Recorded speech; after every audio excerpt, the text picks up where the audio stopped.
So ఈ nuances విషయంలో మీరు తీసుకునే కేర్ ఏంటి? నేనా అంటే నేను ఒకలాగా అనుకున్నా శాంతి ఇలా బిహేవ్ చేయాలి ఈ క్యారెక్టర్ నేను అనుకున్నా. బట్ సజీవ్తో డిస్కషన్ అయినప్పుడు Sajeev wanted Shanti to be completely silent. Okay. అంటే లైక్ ఎక్కువ ఎక్స్ప్రెసివ్, ఎక్కువ Composed ఫేస్ గా. ఎక్స్ప్రెషన్ ఏముండదు, కామ్ అండ్ కంపోజ్డ్. లోపల చాలా మదన పడుతూ ఉంటుంది అనమాట. సో ఆ నువాన్సెస్ అవన్నీ చూపించాలి. It's not that easy. అంటే ఎక్స్ప్రెషన్స్లోనే అన్నీ చూపించాలి కదా.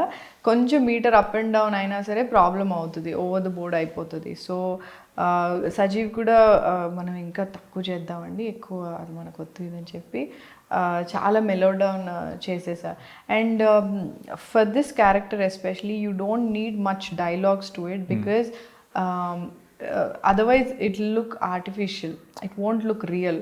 సో అందుకే నాకు శాంతి రోల్ చేస్తున్నప్పుడు కూడా ఆమెకు చాలా బాధ లోపల, చాలా ఆమెకు ఆర్గ్యుమెంట్స్ మైండ్లో అవుతుంటాయి, డిస్కషన్స్ అయితే ఏది తప్పు ఏది కరెక్ట్, ఎందుకు ఇట్లా చేసినారు అనేది లోపల చాలా అరుపు ఉంటుంది, ఆ షౌటింగ్ అంతా ఉంటుంది. కానీ she won't be able to express it because ఆమె సైడ్ నుంచి సపోర్టివ్గా కానివ్వండి, ఆమె షూస్లోంచి ఎవరు మాట్లాడరు.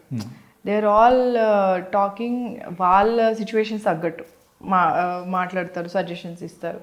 సో ఐ థింక్ అంత సటిల్గా ఉండి దేనికి పెద్దగా రియాక్ట్ అవ్వకుండా అన్ని ఇట్లా పేషెంట్గా ఉండి సడన్గా when she actually tries to you know help her self,